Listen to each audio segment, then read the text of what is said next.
Hi guys, this is Nikhil. ఇప్పుడు మనము మన ఈ టెస్ట్ సిరీస్లో ఈ టెస్ట్ సిరీస్ వీడియో సొల్యూషన్స్ దాంట్లో ద ఫస్ట్ టెస్ట్కి సంబంధించినటువంటి వీడియో సొల్యూషన్స్ చూద్దాం. ఈ టెస్ట్లో మనం ప్రైమరీగా మనం ఏ సబ్జెక్ట్స్ గురించి డీల్ చేస్తామనంటే మనం ఫండమెంటల్స్ ఆఫ్ ఎలక్ట్రిసిటీ ఒకటి చూడడం జరిగింది. ఫండమెంటల్స్ ఆఫ్ ఎలక్ట్రిసిటీ టాపిక్ నుంచి చూడడం జరిగింది. At the same time magnetism topic నుంచి చూడడం జరిగింది. సో ఒకవేళ మీరు ఫుల్ వీడియో కోర్స్ సంబంధించిన స్టూడెంట్స్ అయితే కనుక మీకు ఈ క్లాసెస్ కూడా ఇదే ఫ్యాషన్లో ఆర్గనైజ్ చేయబడి ఉందన్నమాట. ఫస్ట్ ఫండమెంటల్స్ ఉంది, ఆ తర్వాత ఈ మ్యాగ్నెటిజం సంబంధించినటువంటి క్లాసెస్ ఉన్నాయన్నమాట. సో ఈ టెస్ట్ రాయడానికంటే ముందు మీరు ఆ రెండు కూడా చూసి ఉన్నారని చెప్పి నేను అనుకుంటున్నాను. అండ్ ఈ రెండు కూడా చూసుకుంటే ఒకవేళ మీరు ఫుల్ కోర్సులో వీడియోస్ చూసుకుంటే మీకు ఫండమెంటల్స్ దాదాపు ఒక 31 వీడియోస్ దాకా ఉంటాయి. దీంట్లో ఒక 7 వీడియోస్ దాకా ఉంటాయి. ఈ 7 వీడియోస్ కూడా కలుపుకొని దాదాపు 1.5 అవర్సే ఉంటుంది. అన్నీ చిన్న చిన్నవే, 10 నిమిషాలు 20 నిమిషాల కంటే ఎక్కువైతే లేవు చాలా వీడియోస్ కూడా. ఇదే కూడా అదే బ్యాచ్. మ్యాక్సిమం 20-30 మినిట్స్ వీడియోస్ అనమాట ఇవన్నీ కూడా. ఇది కూడా మీరు hardly you can complete in a very short span of time అనమాట. అంటే ఒక 2 days సరిపోతుంది ఫండమెంటల్స్ అండ్ మ్యాగ్నెటిజంకి కూడా. ఓకే, ఆర్ మీరు ఇంకా గట్టిగా కూర్చుంటే ఒక 1 full day సరిపోతుంది. 1 full dayలో మీరు ఇది రెండు కూడా కంప్లీట్ చేసి దానికి సంబంధించినటువంటి నోట్స్ రాయడానికి కూడా మీకు స్కోప్ ఉంటుంది అనమాట. సో ఇవాళ మీరు ఈ టెస్ట్ని అటెంప్ట్ చేశారనుకుంటాను. ఒకవేళ మీరు ఈ టెస్ట్ అటెంప్ట్ చేస్తే మీకు తెలుస్తుంది ఈ క్వశ్చన్స్ నేను తప్పు చేస్తున్నాను, రైట్ చేస్తున్నాను అనేది మీకు కొంత అవేర్నెస్ వచ్చి ఉండొచ్చు. ఇప్పుడు ఇప్పుడు నేను దీని యొక్క వీడియో సొల్యూషన్స్ ఇవన్నీ చెప్తాను కాబట్టి ఇప్పటివరకు మీరు ఈ ఫండమెంటల్స్ అండ్ మ్యాగ్నెటిజం సంబంధించి మీరు మన వీడియోస్ చూసి ఉండొచ్చు. ఒకవేళ మీరు సెల్ఫ్ ప్రిపరేషన్ స్టూడెంట్స్ అయినా కానీ మీరు సెల్ఫ్గా ఇతర ఏదైనా మెటీరియల్స్ నుంచి ప్రిపేర్ అయ్యి ఉండొచ్చు. మీరు ఎట్లా ప్రిపేర్ అయినా కానీ ఇప్పుడు నేను చేసే ఎక్స్ప్లెనేషన్, నేను చేసే అనాలిసిస్ని బట్టి మీ ప్రిపరేషన్లో ఏమేమి ట్వీక్ చేయాలి, ట్వీకింగ్ ఇన్ ద సెన్స్ ఏమేమి కరెక్షన్స్ చేయాలి, చిన్న చిన్న కరెక్షన్స్ చేయాల్సి ఉంటుంది ఎప్పుడైనా కానీ. కరెక్షన్స్ ఏం మేజర్గా ఉండవు, చిన్న చిన్న కరెక్షన్స్ చేయాలి. అదన్నీ కూడా మీకు ఇప్పుడు అవేర్నెస్లోకి వస్తుందన్నమాట మీకు. Okay, so we will start with step by step, question by question start చేద్దాం. ఇక్కడ చూడండి, ఒక క్వశ్చన్ తీసుకున్నాను. మేబీ మీరు అటెంప్ట్ చేసినటువంటి ఎగ్జామ్ అనేది సేమ్ ఆర్డర్లో ఉండొచ్చు, ఉండకపోవచ్చు. ఒక్కోసారి జంబులు కూడా అవుతాయి questions. You need not worry. ఏది ఇచ్చినా కానీ ఇప్పుడు దీనికి సంబంధించినటువంటి పీడిఎఫ్ ఇప్పుడు నేను ఏదైతే ఎక్స్ప్లెయిన్ చేస్తూ నేను రాస్తాను ఇదంతా కూడా స్క్రీన్ పైన, ఇదంతా కూడా మీకు ఒక పీడిఎఫ్ రూపంలో అవైలబుల్ ఉంటుంది. So you need not worry about that. Okay, first question చూడండి. బేసిక్ లెవెల్ నుంచి ఉంటాయి చూడండి క్వశ్చన్స్. అడ్వాన్స్ క్వశ్చన్స్ ఉంటాయి, basic questions, most basic questions కూడా ఉంటాయి. వీటిని యూస్ చేసుకొని మనం కొంత మన సబ్జెక్ట్ని ఎక్స్ప్లోర్ చేయడానికి ప్రయత్నిస్తూ ఫాస్ట్గా మనం కంప్లీట్ చేద్దాం. రైట్, ఇక్కడ ఫస్ట్ క్వశ్చన్ ఏముందో చూడండి. అయ్యా ఇక్కడ ఏమన్నా అడుగుతున్నాడు అంటే ఇక్కడ వాడు మనకి dependent source in the figure below అని అంటున్నాడు. ఏం అడుగుతున్నాడు వాడు? ప్రైమరీగా డిపెండెంట్ సోర్స్ ఏది అని అడుగుతున్నాడు ఇన్ దట్ ఫిగర్ బిలో. అయితే ఈ ఫిగర్ బిలో ఇక్కడ కింద ఇచ్చినటువంటి ఫిగర్ని కనుక మనం అబ్జర్వ్ చేస్తే ఇక్కడ మనకి సోర్సెస్ కనిపిస్తున్నాయా? ఎస్, ఇదొక సోర్స్ కనిపిస్తుంది, ఇక్కడ ఒక సోర్స్ కనిపిస్తుంది. అంతే కదా, మనకి 2 రకాల సోర్సెస్ ఉంటాయని చెప్పడం జరిగింది. మనకి ఏమన్నాను, ఈ సోర్సెస్ అంటే ఏవైతే ఎలక్ట్రికల్ ఎనర్జీని ఇస్తాయో అవి 2 రకాలుగా ఉంటాయని తెలుసు మనకి. ఏమన్నాము, ఒకటి ఇండిపెండెంట్ ఉంటాయని తెలుసు, ఇంకోటి డిపెండెంట్ ఉంటాయని తెలుసు. అంటే ఇండిపెండెంట్ అయినా డిపెండెంట్లో కూడా ఈ ఇండిపెండెంట్ వోల్టేజ్ సోర్స్ ఉంటాయి, ఇండిపెండెంట్ కరెంట్ సోర్స్ ఉంటాయి, అంటే కరెంట్ని ఇచ్చేవి కరెంట్ సోర్సెస్. డిపెండెంట్లో కూడా డిపెండెంట్ వోల్టేజ్ సోర్స్ ఉంటాయి, డిపెండెంట్ కరెంట్ సోర్స్ ఉంటాయి. సో దీన్ని డిపెండెంట్ అని ఎందుకు అంటామంటే, ఫర్ ఎగ్జాంపుల్ ఇది ఒక వోల్టేజ్ సోర్స్ అనుకుందాం, డిపెండెంట్ వోల్టేజ్ సోర్స్ అనుకుందాం. డిపెండెంట్ వోల్టేజ్ సోర్స్ అంటే ఏంటంటే ఆ సర్క్యూట్లో ఇంకా ఎక్కడో ఉన్నటువంటి వేరే ఏదో వోల్టేజ్ లేదా కరెంట్ పైన ఆధారపడి ఉంటే దాని యొక్క వాల్యూ, దాన్ని డిపెండెంట్ వోల్టేజ్ సోర్స్ అని అంటారు. అంటే ఫర్ ఎగ్జాంపుల్ ఇక్కడ ఈ నెట్వర్క్లో చూడండి, ఇక్కడ ఒక డిపెండెంట్ సోర్స్ ఉన్నది. ఇప్పుడు ఇది ఏం సోర్స్, ఇది ఏం సోర్సు? ఇలా యారో ఉంది సోర్స్ లోపల, అంటే this is a basically current source అన్నట్టు. అండ్ పైగా ఇది ఒక డైమండ్ షేప్తో ఉంది కాబట్టి దీన్ని ఏమంటారు? Dependent current source. ఇది డిపెండెంట్ కరెంట్ సోర్స్. సో ఇక్కడ చూడండి ఆప్షన్స్లో, ఆప్షన్ ఏ చూడండి, వోల్టేజ్ కంట్రోల్ కరెంట్ సోర్స్ అంటున్నాడు. సో ఓకే, ఇది కరెంట్ సోర్సే. వోల్టేజ్ కంట్రోల్లో కరెంట్ కంట్రోల్లో పక్కన పెట్టేస్తే కరెంట్ సోర్సే. ఆప్షన్ బి ఏమంటున్నాడు? వోల్టేజ్ సోర్స్ అంటున్నాడు. అది వోల్టేజ్ సోర్స్ కాదు బాబు, అది కరెంట్ సోర్స్. ఎందుకనంటే కరెంట్ సోర్స్ అంటే చాలు దాని లోపల ఒక యారో మెన్షన్ చేసి ఉంటుంది. వోల్టేజ్ సోర్స్ అంటే ఆ డబ్బా లోపల ఒక ప్లస్ మైనస్ ఉంటుంది. ఒకవేళ డిపెండెంట్ అయితే ఒక డైమండ్ లోపల ఉంటుంది dependent voltage source, dependent current source. అదే ఇండిపెండెంట్ అనుకోండి, ఒక సర్కిల్ ఉంటుంది, దాని లోపల ఒక యారో ఉంటుంది. సో ఇది independent current source. Independent voltage source అంటే ఒక సర్కిల్ లోపల ప్లస్ మైనస్, ఇది voltage source, independent voltage source. So voltage source కాదు. సో మనకి ఆన్సర్స్ ఆప్షన్ ఏ అన్న కావాలి, ఆప్షన్ డి అన్న కావాలి. సో వోల్టేజ్ కంట్రోల్డా కరెంట్ కంట్రోల్డా అనేది మనం ఇప్పుడు తెలుసుకోవాల్సిన అవసరం అనమాట. సో ఇక్కడ దీన్ని చూడండి, దీని వాల్యూ ఏమి ఇచ్చాడు, 6I0 అని అన్నాడు. 6I0 అంటే ఈ కరెంట్ సోర్స్ యొక్క value is equal to 6I0. I0 అంటే ఏంది, ఇక్కడ చూడండి, ఈ ఎలిమెంట్ ఇక్కడ ఉంటే బయట ఎక్కడో ఈ ఎలిమెంట్లో ప్రవహిస్తున్నటువంటి కరెంట్ I0. ఈ I0 కరెంట్ మీద దీని కరెంట్ వాల్యూ అనేది డిపెండ్ అయి ఉన్నది. సో దాన్ని ఏమనొచ్చు, ఎక్కడో ఉన్నటువంటి కరెంట్ మీద దీని కరెంట్ వాల్యూ డిపెండ్ అవుతుంది, current source. So current controlled current source. Option d అనేది రైట్ ఆన్సర్ అవుతుంది. దీనికి ఆప్షన్ డి అనేది రైట్ ఆన్సర్ అవుతుంది. కరెంట్ కంట్రోల్ కరెంట్ సోర్స్ అనేది రైట్ ఆన్సర్. ఓకే, నెక్స్ట్ చూడండి, question number 2, very very easier one. The unit of current is, కరెంట్ని ఏ యూనిట్తోని మనం మెజర్ చేస్తాం. Okay, as simple as that. Current అంటే యాంప్స్. కరెంట్ ఎంత ఉందయ్యా, 10 amps. ఓకే, మళ్ళీ ఒకసారి కరెంట్ డెఫినేషన్ ఏంటిది, కరెంట్ అంటే ఏంటిది, ఆ పలానా కండక్టర్లో లేదా ఆ యొక్క సర్క్యూట్లో ఒక సెకండ్కి ఎంత కులుమ్స్ ఆఫ్ ఛార్జ్ అనేది ప్రవహిస్తుంది. I is equal to Q/T, charge by time అని మనకు తెలుసు. ఛార్జ్ యూనిట్స్ ఏంటయ్యా, కులోమ్స్. టైం యూనిట్స్ ఏంటిది, సెకండ్స్. సో యాక్చువల్గా కరెంట్ యొక్క యూనిట్ ఏంటిది, కులోమ్ పర్ సెకండ్ అనమాట. ఈ కులోమ్ పర్ సెకండ్ అనే మనము ఏమని పిలుస్తాము, ఆర్ యాంప్స్ అని పిలుస్తాం అనమాట. కులోమ్ పర్ సెకండ్ అన్న ఒకటే, యాంప్స్ అన్న ఒకటే అనమాట. సో మనకి ఇక్కడ ఈజీ చేయడానికి నేను యాంపియర్స్ అని ఇవ్వడం జరిగింది. బట్ మనకి ఎగ్జామ్లో కులోమ్ పర్ సెకండ్ అడిగినా కూడా మీరు ఆశ్చర్యపడకుండా ఆన్సర్స్ కరెక్ట్ పెట్టవలసి ఉంటుంది అనమాట. అదేవిధంగా కులూమ్ అంటే దేని యొక్క యూనిట్, అది this is unit of charge. అదేవిధంగా వోల్టేజ్ అంటే దేని యూనిట్, వోల్ట్ అంటే దేని యూనిట్, వోల్టేజ్ యొక్క యూనిట్. జోల్ అంటే దేని యూనిట్, జోల్ అంటే ఎనర్జీ యూనిట్, ఎనర్జీ యొక్క యూనిట్. ఈ విషయాలు గుర్తుపెట్టుకోవాలి. ఇంకొకసారి వోల్టేజ్ గురించి చూద్దాం. వోల్టేజ్ అంటే ఏమని చెప్పడం జరిగింది, వర్క్ డన్ పర్ ఛార్జ్ అని చెప్పడం జరిగింది. ఆల్రెడీ మీరు ఒకసారి వోల్టేజ్ వీడియోని ఒకసారి గుర్తు చేసుకోండి.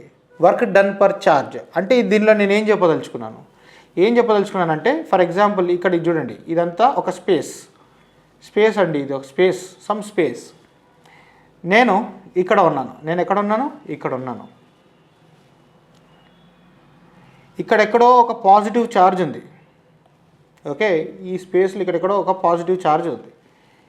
ఈ పాజిటివ్ ఛార్జ్ని నేను ఇక్కడి నుంచి ఇక్కడికి తీసుకురావడానికి, ఈ పాజిటివ్ ఛార్జ్ ఎక్కడో ఉంది, ఇక్కడి నుంచి ఇక్కడ తీసుకురావడానికి నేను ఎంతో కొంత వర్క్ చేయాలి, పని చేయాలి. దాన్ని ఏమంటారంటే వర్క్ అని అంటారు అన్నమాట. అండ్ ఆ పాజిటివ్ ఛార్జ్కి సమ్ ఛార్జ్ వాల్యూ Q ఉంటుంది. సో ఒక కులుంబ్ ఛార్జ్ని ఒక ఇన్ఫినైట్ డిస్టెన్స్ నుంచి మనం మూవ్ చేయడానికి ఎంత వర్క్ చేయవలసి వస్తుంది అనేటిదే వోల్టేజ్ యొక్క ఒక డెఫినేషన్ అనమాట. ఆల్రెడీ దాని గురించి డిస్కస్ చేయడం జరిగింది. వర్క్ డన్ యొక్క యూనిట్స్ ఏంటిది, వర్క్ యూనిట్స్ అయినా ఎనర్జీ యూనిట్స్ అయినా ఒకటే, జౌల్స్. ఓకే, వర్క్ ఎనర్జీ రెండింటికి కూడా సేమ్ యూనిట్స్ ఉంటాయి. ఛార్జ్ యూనిట్స్ ఏంటిది, కూలంబ్. సో వోల్టేజ్ యూనిట్స్ కూడా జౌల్స్ పర్ కూలంబ్ అని చెప్పచ్చు. మనము అలెగ్జాండ్రో వోల్టా అనే ఒక సైంటిస్ట్ని మనము పురస్కరించుకోవడానికి, అతనికి రెస్పెక్ట్ ఇవ్వడానికి వోల్టేజ్ని వోల్ట్స్, 100 volts, 200 volts, 300 volts ఈ విధంగా చెప్తామన్నమాట. బట్ వోల్టేజ్ అన్నామంటే దాని యొక్క actual units joules per coulombs. Answer వచ్చేసి ఆప్షన్ బి అయిపోయింది, రైట్. నెక్స్ట్ థర్డ్ క్వశ్చన్ చూడండి. A 4 ampere current charging a dielectric material will accumulate a charge of dash coulombs after 6 seconds. ఒక 4 ampere current ఒక dielectric material charging చేయడం వల్ల ఆ 6 సెకండ్ల తర్వాత డాష్ కులుంబ్ల ఛార్జ్ అవుతుంది. సో బేసిక్ ఇక్కడ ఏం చెప్తున్నాడంటే, ఒక డైఎలక్ట్రిక్ మెటీరియల్లోకి కరెంట్ ప్రవహిస్తుంది, ఆ డైఎలక్ట్రిక్ మెటీరియల్ ఎంత ఛార్జ్ను స్టోర్ చేసుకుంటుంది, అంతే కదా. సో డైఎలక్ట్రిక్ మెటీరియల్లో ఛార్జ్ స్టోర్ చేసుకోవడం అంటే this is the concept of capacitor కదా. ఇప్పుడు ఒక కెపాసిటర్ ఉంది బాస్. కెపాసిటర్ లోపల ఏముంటుంది? కెపాసిటర్లో 2 ప్లేట్స్ ఉంటాయి, ఇక్కడ ఒక ప్లేట్, ఇక్కడ ఒక ప్లేట్. ఈ 2 ప్లేట్స్ మధ్యలో మనకి ఒక ఇన్సులేటింగ్ మెటీరియల్ ఉంటుంది, దాన్ని డైఎలక్ట్రిక్ మెటీరియల్ అంటాం. ఈ కెపాసిటర్ లోపలికి సమ్ అమౌంట్ ఆఫ్ కరెంట్ ప్రవహిస్తుంది. ప్రవహించినప్పుడు కెపాసిటర్లో ఏమవుతుంది? ఛార్జ్ అనేది స్టోర్ అవుతుంది, అది మనకు తెలిసిందే.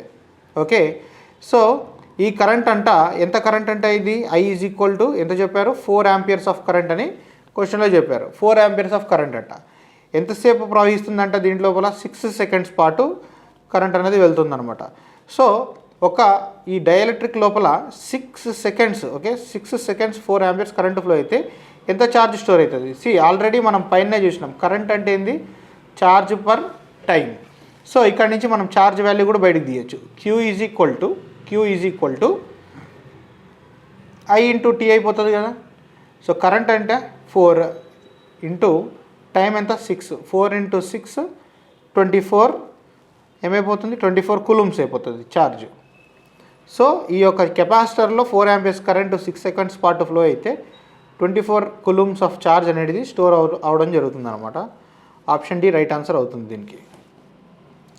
What is the direction of conventional current? మనకి కరెంట్ అనేది 2 రకాలుగా డిఫైన్ చేయడం జరుగుతుంది, కరెంట్ యొక్క డైరెక్షన్ని. సో సాధారణంగా కరెంట్ అంటే ఏంటిది? మూవ్మెంట్ ఆఫ్ ఎలక్ట్రాన్స్ అని చెప్పడం జరిగింది. నేను కరెంట్ చాప్టర్లో దీని గురించి డిస్కస్ చేశాను.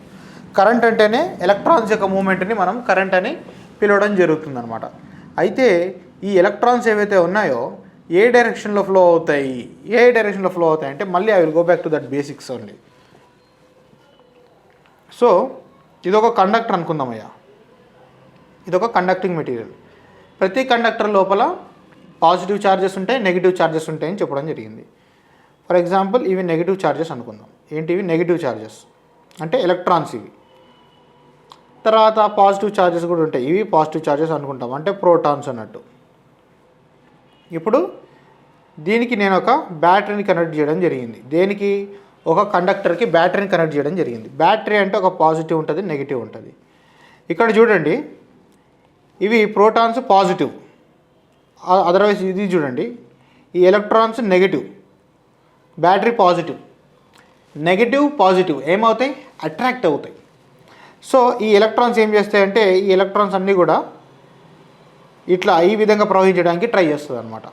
సో ఎలక్ట్రాన్ యొక్క డైరెక్షన్ ఈ విధంగా ఉంది, ఎలక్ట్రాన్ యొక్క డైరెక్షన్ ఆఫ్ సర్క్యులేషన్ ఈ విధంగా ఉంది. ఒకసారి నేను ఎలక్ట్రాన్ యొక్క ఫ్లోని డ్రా చేస్తే ఎలక్ట్రాన్ అనేది నెగిటివ్ ఛార్జ్ అవడం వల్ల పాజిటివ్ ఛార్జ్ వైపు అట్రాక్ట్ అయిపోయి ఈ డైరెక్షన్లో ప్రవహిస్తుంది. ఎలక్ట్రాన్ యొక్క ప్రవాహం అనేది ఈ బ్లూ లైన్తోని చూపించాం కదా, ఈ విధంగా ఉందన్నమాట. ఇది ఎలక్ట్రాన్ యొక్క డైరెక్షన్. అదేవిధంగా ప్రోటాన్స్ చూడండి, పాజిటివ్ ఛార్జ్ ఉన్నాయి, బ్యాటరీలో ఇక్కడ నెగిటివ్ పార్ట్ ఉంది. సో పాజిటివ్ నెగిటివ్ అట్రాక్ట్ అయిపోయి ఇది దాని దగ్గరికి వెళ్ళడానికి ట్రై చేస్తుంది. సో ఇది చూడండి, ఇది దేని యొక్క డైరెక్షను?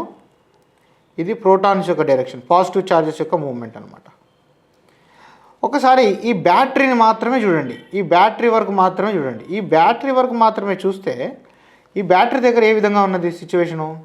ఇది బ్యాటరీ అనుకుంటే, పాజిటివ్ నెగిటివ్ అనుకుంటే, ఎలక్ట్రాన్ అనేది యాక్చువల్గా ఈ విధంగా వెళ్తుంది, ప్రోటాన్ అనేది ఈ విధంగా వెళ్తుంది. అంటే ఒక బ్యాటరీ యొక్క పాజిటివ్ టు నెగిటివ్ అనేది ఎలక్ట్రాన్ వెళ్తుంది, ఎలక్ట్రాన్ ద్వారా వచ్చేటువంటి కరెంటు వెళ్తుంది. అదే ప్రోటాన్స్ వల్ల ఉన్నటువంటి కరెంటు పాజిటివ్, అంటే నెగిటివ్ నుంచి పాజిటివ్, అంటే బ్యాటరీ బయట నుంచి చూస్తే పాజిటివ్ టు నెగిటివ్ ఫ్లో అవుతుంది. బట్ యాక్చువల్గా కరెంట్ యొక్క డైరెక్షన్ ఎలా ఫ్లో అవుతుంది? బ్యాటరీ బయట నుంచి చూస్తే బ్యాటరీ యొక్క నెగిటివ్ టెర్మినల్ నుంచి బయటకు వస్తుంది. కరెంట్ అనేది నెగిటివ్ టెర్మినల్ నుంచి బయటకు వచ్చి మళ్ళీ తిరిగి పాజిటివ్ టెర్మినల్ లోపలికి వెళ్తుంది కదా. బ్యాటరీ బయట నుంచి చూస్తే ప్రోటాన్స్ అనేటివి పాజిటివ్ టెర్మినల్ నుంచి బయటకు వచ్చి నెగిటివ్ టెర్మినల్ లోపలికి వెళ్తున్నాయి. Isn't it? సో ఈ డైరెక్షన్ ఏమంటారంటే direction of flow of electrons.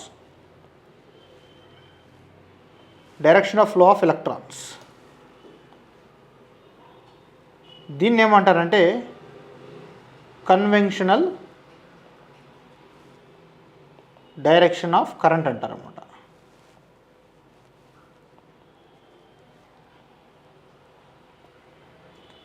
Conventional direction of current అంటే ఎలా ఉంది?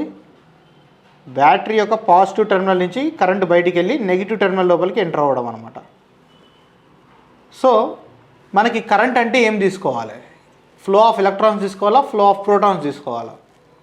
సో బేసిక్గా కరెంట్ అంటే ఫ్లో ఆఫ్ బోత్ చార్జెస్. ఏదైనా ఒక ఛార్జ్ సర్క్యూట్లో మూవ్ అయిందంటే దాన్ని కరెంట్ అంటాం. మరి ఎలక్ట్రాన్ని తీసుకోవాలా, ప్రోటాన్ని తీసుకోవాలంటే ఎలక్ట్రాన్ని తీసుకోవాలి. ఎందుకనంటే ఎలక్ట్రాన్ అనేది లైట్ ఇన్ వెయిట్, ప్రోటాన్ అనేది హెవీ. కాబట్టి ఎలక్ట్రాన్ యొక్క మూవ్మెంట్ అనేది ఫాస్ట్ ఉంటుంది. కాబట్టి మనం ఎలక్ట్రాన్ ఫ్లోనే మనం కరెంట్ ఫ్లో కింద తీసుకుంటాము. ఆ విధంగా చూసుకుంటే ఎలక్ట్రాన్ అనేది యాక్చువల్గా అయితే నెగిటివ్ టు పాజిటివ్ మూవ్ అవుతుంది సర్క్యూట్ బయట. కానీ మనము ఈ కరెంట్ అనబడే కాన్సెప్ట్ ఫస్ట్ బెంజమిన్ ఫ్రాంక్లిన్ అనబడే సైంటిస్టు అతను కనుక్కున్నాడు అనమాట. ఫస్ట్ అతను కనుక్కున్నప్పుడు అతని థియరీ ప్రకారము కరెంట్ అంటే ఫ్లో ఆఫ్ పాజిటివ్ ఛార్జెస్ అని చెప్పడం జరిగిందనమాట. అతని దృష్టిలో బెంజమిన్ ఫ్రాంక్లిన్ ప్రకారము పాజిటివ్ ఛార్జెస్ వల్లనే కరెంట్ అనేది కలుగుతుందని చెప్పి అతని థియరీ ఉండే అనమాట. సో బట్ యాక్చువల్గా తర్వాత కనుక్కుంది ఏంటంటే యాక్చువల్గా ఎలక్ట్రాన్స్ వల్ల ఈ కరెంట్ యొక్క ఎఫెక్ట్ అనేది ఉంటుందని కనుక్కున్నారు. సో అతన్ని పురస్కరించుకోవడానికి కోసమని ఈ విధంగా మనకి ప్రోటాన్ డైరెక్షన్నే మనం ఎలక్ట్రాన్ డైరెక్షన్గా మనం రాస్తుంటాం అనమాట. So conventional direction of current వచ్చేసి always positive to negative outside the battery. Inside the battery లోపల చూడండి, బ్యాటరీ లోపల కరెంట్ ఏ డైరెక్షన్లో ఫ్లో అవుతుంది? Negative to positive. Inside the battery or inside the source negative to positive. అంటే మనకి flow of electrons అన్నాను. ఎలక్ట్రాన్స్ అనేవి ఎక్కడి నుంచి ఎక్కడికి ఫ్లో అవుతాయి ఎప్పుడైనా కానీ? High concentration of electrons to low concentration of electrons. అంటే ఎక్కువ ఎలక్ట్రాన్స్ ఉన్న ప్రదేశం నుంచి తక్కువ ఎలక్ట్రాన్స్ ఉన్న ప్రదేశంలో కలిగే ఎలక్ట్రాన్స్ అనేవి వెళ్ళడానికి ప్రయత్నం చేస్తాయి. ఇది నెగిటివ్ ప్లేట్ అన్నాం అనుకోండి, ఇది ఇక్కడ ఎలక్ట్రాన్స్ ఎక్కువ ఉంటాయి అన్నట్టు. సో ఇక్కడి నుంచి ఎలక్ట్రాన్స్ అనేవి తక్కువ ఎలక్ట్రాన్స్, పాజిటివ్ ప్లేట్ కాబట్టి తక్కువ ఎలక్ట్రాన్స్ ఉంటాయి కాబట్టి అక్కడికి వెళ్తాయి. అది బ్యాటరీ లోపల. అదే బ్యాటరీ బయట చూస్తే కరెంట్ అనేది పాజిటివ్ టెర్మినల్ నుంచి బయటకు వచ్చి నెగిటివ్ టెర్మినల్ లోపలికి ఎంటర్ అవ్వడం జరుగుతుంది అనమాట. అర్థమైందా? రైట్. సో ఇక్కడ మనకు ఆన్సర్ ఏమై ఉంటుంది? What is the direction of conventional current అంటే ఇదే అవుతుంది రైట్ ఆన్సర్. 5th క్వశ్చన్ చూడండి. The voltage across 1.1 kilowatt toaster that takes a current of 10 amperes. Current 10 amperes 1.1 kilowatt toaster అంట. వోల్టేజ్ అడుగుతున్నాడు. సో 1.1 kilowatt అంటే ఇక్కడ ఏమి ఇచ్చారు వాళ్ళు? పవర్ ఇచ్చారు. పవర్ 1.1 kilowatt అని అంటున్నాడు. 1.1 kilowatt అన్నాడు. కిలో అంటే ఎంతయ్యా? 1000. కిలో అంటే 1000. ఈ 1000ని మనము 10^3 అని రాయొచ్చు. సో పవర్ని మనం ఏమని రాయొచ్చు? 1.1 multiplied by 1000 వాట్లు అని రాయొచ్చు కదా. 1.1 into 1000 చేస్తే ఎంత వస్తుంది? 1100 వస్తుంది. 1100 watts వస్తుంది. ఇది ఈ సర్క్యూట్లో ఉన్నటువంటి పవర్ వాల్యూ అనమాట. నెక్స్ట్ వాడు ఏమడుగుతున్నాడు? వోల్టేజ్ ఎంత అయ్యా అని అడుగుతున్నాడు. సో పవర్కి వోల్టేజ్కి కరెంట్కి ఉన్న రిలేషన్ ఇదే కదా. P = V × I. V కావాలంటే P/I చేయి. 1100 బై కరెంట్ ఎంత? 10 amperes ఇచ్చారు. 0 క్యాన్సిల్ అయిపోతే 110 volts. V = 110 volts. అయిపోయింది ఆన్సర్. 110 అంటే ఇక్కడ ఏది? ఆప్షన్ సి రైట్ ఆన్సర్ అయిపోయింది. Which of these is a DC source అడుగుతున్నాడు. సో ఆల్టర్నేటర్ ఆల్రెడీ చెప్పడం జరిగింది. Alternator is a source of AC. Conductor అసలు సోర్సే కాదు, it's a passive element. Battery is the source of DC. So option d అనేది right answer కావాలి. 7th question చూడండి. If 5 amps current is used, current ఎంత boss? 5 amps use to charge dielectric material. మళ్ళీ అదే క్వశ్చన్ని తిప్పి అడుగుతున్నాను నేను. To accumulate a charge of 20 coulombs. So 5 amperes current 20 coulombs of ఛార్జ్ని స్టోర్ చేయడానికి అది ఎంతసేపు ప్రవహించాలి? సింపుల్. I = Q/T అన్నాను. ఛార్జ్ పర్ టైం అన్నాను. ఇప్పుడు నీకు టైం అడుగుతున్నాను నేను. టైం పైకి అంటే కరెంట్ కిందికి వస్తుంది. IT = Q/I అవుతుంది. ఎంత ఛార్జ్? 20 coulombs charge. ఎంత కరెంట్? 5 amperes current. కొట్టేస్తే 4 seconds. సో 4 seconds పాటు మనము 5 amperes కరెంట్ ప్రవహిస్తే 20 coulombs ఆఫ్ ఛార్జ్ వస్తుంది. ఇన్ దిస్ సర్క్యూట్ VBA = అడుగుతున్నాడు అనమాట. ఓకే, VBA అడుగుతున్నాడు.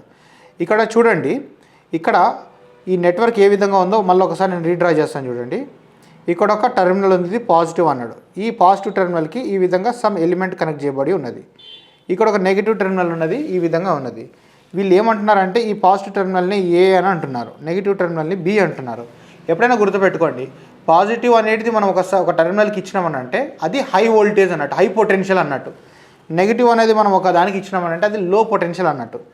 సో ఇక్కడ ఉన్నటువంటి వోల్టేజ్ని మనం ఏ విధంగా డిఫైన్ చేస్తామంటే విఏబి అని అంటాం అనమాట. విఏబి అని అంటే హై టు లో వోల్టేజ్. ఏ అంటే హై వోల్టేజ్, బి అంటే లో వోల్టేజ్. ఈ హై టు లో, ఈ హై పాయింట్ నుంచి లో పాయింట్ మధ్యలో, హై పొటెన్షియల్ నుంచి లో పొటెన్షియల్ మధ్యలో ఎంత వోల్టేజ్ ఉన్నది అనేది విఏబి అనబడే కాన్సెప్ట్ అనమాట.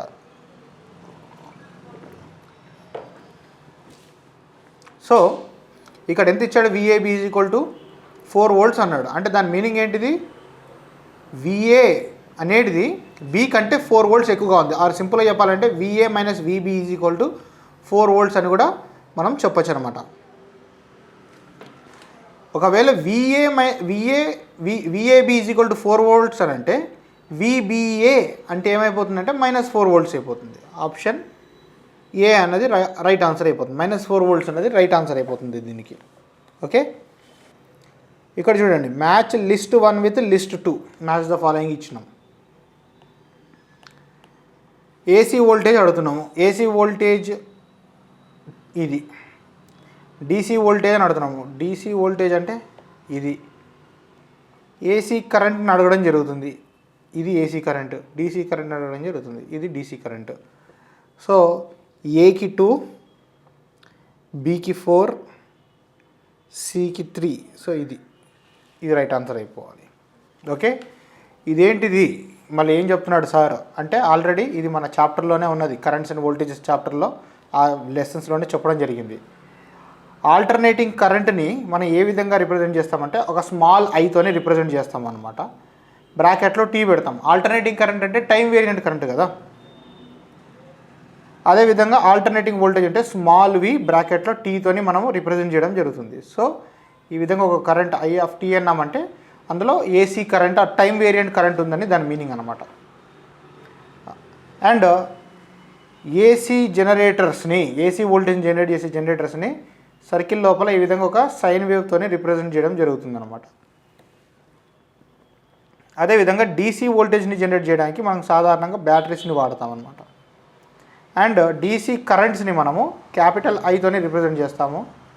డీసీ వోల్టేజెస్ని క్యాపిటల్ వీతోని మనం రిప్రజెంట్ చేస్తాం, అంతే. ఎలక్ట్రిక్ పొటెన్షియల్, ఈ ఎలక్ట్రిక్ పొటెన్షియల్ అంటే ఏంటిది, వోల్టేజే కదా. వోల్టేజ్ అంటే ఏం చెప్పాను, వర్క్ డన్ పర్ ఛార్జ్ అని చెప్పడం జరిగింది. సో ఇది ఆన్సర్ అనమాట. V is equal to work done per charge Q. In this below figure what is the potential difference between B and A. ఇప్పుడు చూడండి, ఇప్పుడు ఈ కాన్సెప్ట్ని మరింత బెటర్గా మనము అర్థం చేసుకుందాం. ఆల్రెడీ నేను దీని గురించి చెప్పడం జరిగింది.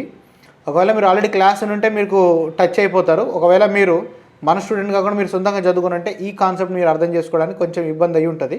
ఇప్పుడు అన్ని క్లారిఫై అయితే చూసుకోండి. ఏమంటున్నానంటే మళ్ళీ I will come back to the basics. ఇక్కడ చూడండి, ఇది ఒక ఎలిమెంట్ ఉందయ్యా, ఈ డబ్బా ఉంది. ఈ డబ్బా లోపల ఒక ఎలిమెంట్ ఉంది. అది ఏదైనా ఎలిమెంట్ కావచ్చు, ఆర్ కావచ్చు, ఎల్ కావచ్చు, సి కావచ్చు, కరెంట్ సోర్స్ కావచ్చు, వోల్టేజ్ సోర్స్ కావచ్చు, నాకు అనవసరం. ఒక టెర్మినల్ పాజిటివ్ అంటున్నాను, ఒక టెర్మినల్ నెగిటివ్ అంటున్నాను. ఒక టెర్మినల్ పాజిటివ్ అంటున్నాను, ఒక టెర్మినల్ని నెగిటివ్ అంటున్నాను. పాజిటివ్ టెర్మినల్ అంటే ఏంది బాస్? పాజిటివ్ టెర్మినల్ అంటే హై పొటెన్షియల్, అంటే అక్కడ వోల్టేజ్ అనేది ఎక్కువగా ఉంటుంది. నేను ఎక్కడైనా నెగిటివ్ టెర్మినల్ పెట్టినానంటే ఏంది దాని మీనింగ్? ఇట్ ఈజ్ ఏ లో పొటెన్షియల్ అన్నట్టు. లో పొటెన్షియల్ అన్నట్టు అంటే వోల్టేజ్ అనేది తక్కువగా ఉంటుంది. ఫర్ ఎగ్జాంపుల్ నేను ఈ డైరెక్షన్లో వెళ్ళాను అనుకోండి. నేను ఈ డైరెక్షన్లో వెళ్తున్నాను. నేను ట్రావెలింగ్ చేయడం ఈ డైరెక్షన్లో వెళ్తున్నాను. నేను వెళ్తున్నప్పుడు ఫస్ట్ ఏం చూశాను? హై పొటెన్షియల్ చూశాను. తర్వాత పొటెన్షియల్ తగ్గుతూ లో పొటెన్షియల్ అయిపోయింది. సో ఈ డైరెక్షన్లో నేను పాజిటివ్ టు నెగిటివ్ వెళ్తుంటే నాకు వోల్టేజ్ ఏమైపోతుంది? పాజిటివ్ దగ్గర హై ఉంది, ఇక్కడ తగ్గిపోయింది. సో పాజిటివ్ డైరెక్షన్లో వెళ్తున్నప్పుడు వోల్టేజ్ అనేది డ్రాప్ అయిపోయింది అనమాట. వోల్టేజ్ ఏమవుతుంది? డ్రాప్. సో ఆల్వేస్ మనం వోల్టేజ్ని పాజిటివ్ టు నెగిటివ్ మనం చూస్తే వోల్టేజ్ అనేది డ్రాప్ అవుతుంది. ఎప్పుడైనా కానీ డ్రాప్ అవుతున్న వోల్టేజ్ని పాజిటివ్ వాల్యూస్తోనే మనం రిప్రజెంట్ చేస్తాం అనమాట. ఫర్ ఎగ్జాంపుల్ ఇంతకుముందుకు ఏమన్నాడు? +4 volts ఉంది అని అన్నాడు. 4 volts అంటే +4 volts. ఎప్పుడైనా కానీ వోల్టేజ్ పాజిటివ్ ఉందనుకోండి, ఏమంటున్నాను? వోల్టేజ్ అనేది ఎప్పుడైనా కానీ పాజిటివ్ వాల్యూ ఉందనుకోండి, దాని మీనింగ్ ఏంటిది? అది డ్రాపింగ్ వోల్టేజ్ అనమాట, తగ్గుతున్నటువంటి వోల్టేజ్. అదే వోల్టేజ్ కనుక ఒకవేళ నెగిటివ్ వాల్యూ ఉందనుకోండి, దట్ మీన్స్ అది రైజింగ్ వోల్టేజ్ అనమాట, అంటే ఇంక్రీజ్ అవుతున్నటువంటి వోల్టేజ్ని అది సూచిస్తుంది అనమాట. అదేవిధంగా ఆపోజిట్లో ఆలోచించండి. ఆపోజిట్లో ఏంటిది, నేను ఈ నెగిటివ్ టెర్మినల్ నుంచి పాజిటివ్ టెర్మినల్కి వెళ్తున్నాను. నెగిటివ్ టెర్మినల్లో నేను చూసినప్పుడు వోల్టేజ్ లో ఉంది, పాజిటివ్ దగ్గరకు వచ్చేసరికి వోల్టేజ్ పెరిగింది. వోల్టేజ్ పెరుగుతుంది అంటే నెగిటివ్ టు పాజిటివ్ ఏమవుతుంది, వోల్టేజ్ రైజ్ అవుతుంది. అవునా? ఇక్కడ చూడండి, in this below figure what is the potential difference between B and A అంటున్నాడు. బి ఏముంది బాస్, ఇక్కడ పాజిటివ్ ఉంది. ఏ ఏముందయ్యా, నెగిటివ్ ఉన్నది. నేను బి నుంచి ఏకి వెళ్తున్నాను. బి నుంచి ఏకి వెళ్తుంటే ఏమవుతుంది, వోల్టేజ్ పాజిటివ్ నెగిటివ్. వోల్టేజ్ యాక్చువల్గా ఏమవుతుంది బాస్, డ్రాప్ అయిపోతుంది. వోల్టేజ్ డ్రాప్ అవుతుంది. ఎంత వోల్టేజ్ డ్రాప్ అవుతుంది అనేది మనకు తెలియాలి. ఎంత వోల్టేజ్ డ్రాప్ అవుతుందంటే -10 volts డ్రాప్ అవుతుంది అన్నట్టు. డ్రాప్ -10 volts అంటే దాని మీనింగ్ రైజ్ 10 volts అని చెప్పొచ్చు కదా, అంతే కదా. డ్రాప్కి మైనస్ అంటే డ్రాప్కి రివర్స్ నెగిటివ్ అన్నట్టు. డ్రాప్కి నెగిటివ్ పాజిటివే కదా. సో వోల్టేజ్ రైజ్ ఎంత in this potential difference between B and A. So potential difference between B and A ఏమని చెప్పచ్చు, -10 volts అని చెప్పచ్చు. నెక్స్ట్ క్వశ్చన్ చూడండి, మళ్ళీ మ్యాచింగ్ ఇచ్చారు. యూనిట్స్ మ్యాచ్ చేయమంటున్నాము. Current units amperes, voltage units volts, ఏకి 2 బీకి 4. సో ఏకి 2 బీకి 4 అంటే చూడండి, ఆప్షన్ ఏ పోయింది, ఆప్షన్ డి పోయింది, బి అండ్ సి ఒకటి బ్యాలెన్స్ ఉన్నాయి. పవర్ అంటే వాట్స్, ఎనర్జీ అంటే KWH. సో డీకి 3 రావాలి ఇది. So option C right answer అయిపోతుంది.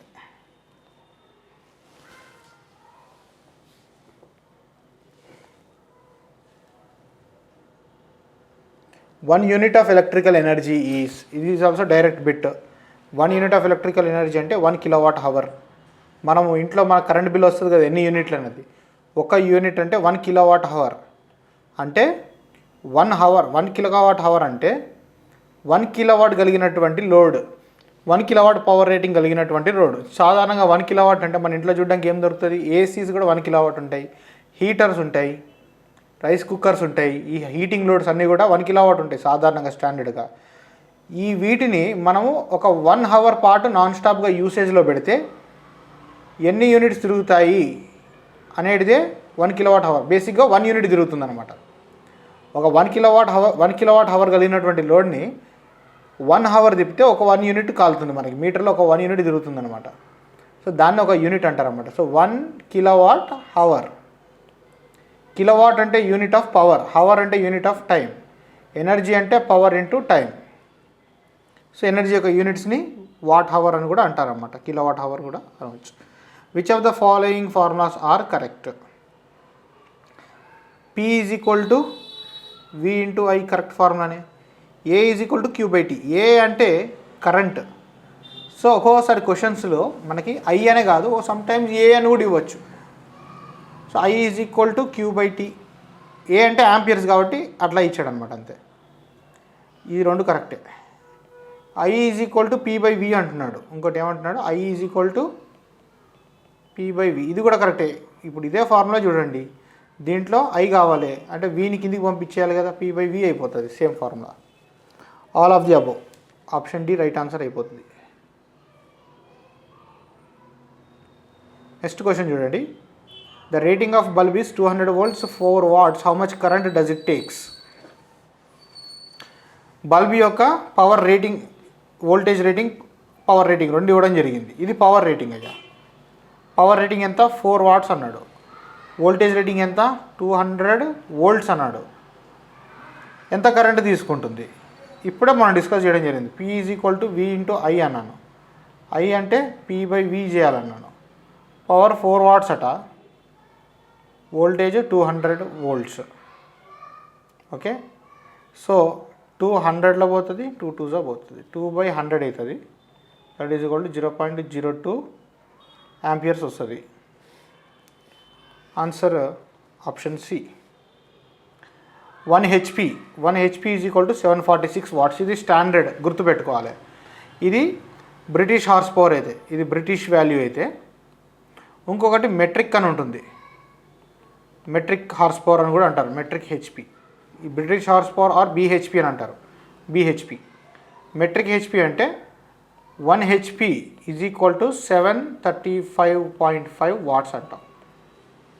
సాధారణంగా 746తోనే మనం మ్యాక్సిమం క్యాలిక్యులేషన్స్ అన్నిటిని కూడా చేస్తామన్నమాట.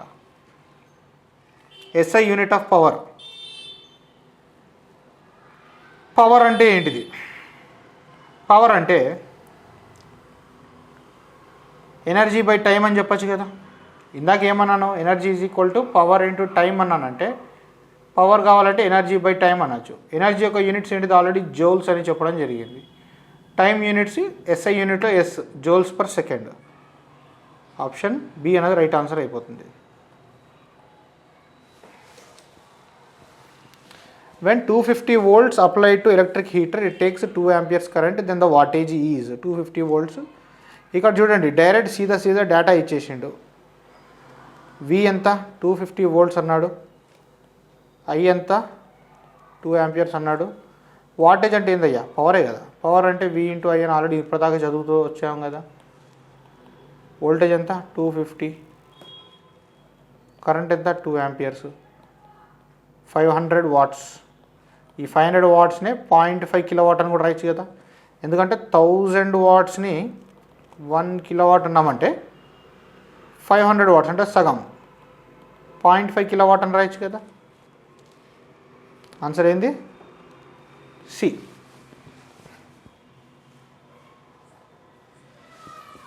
One kilowatt hour is equal to 36 × 10⁵ joules. Direct question. Heat is measured in what units? So heat యొక్క యూనిట్స్ వచ్చేసి kilo calories, K cal. Direct question అది. అదే ఇక్కడ చూసుకుంటే టైం యూనిట్స్ వచ్చేసి సెకండ్. కులుం అంటే దేనిది? ఛార్జ్.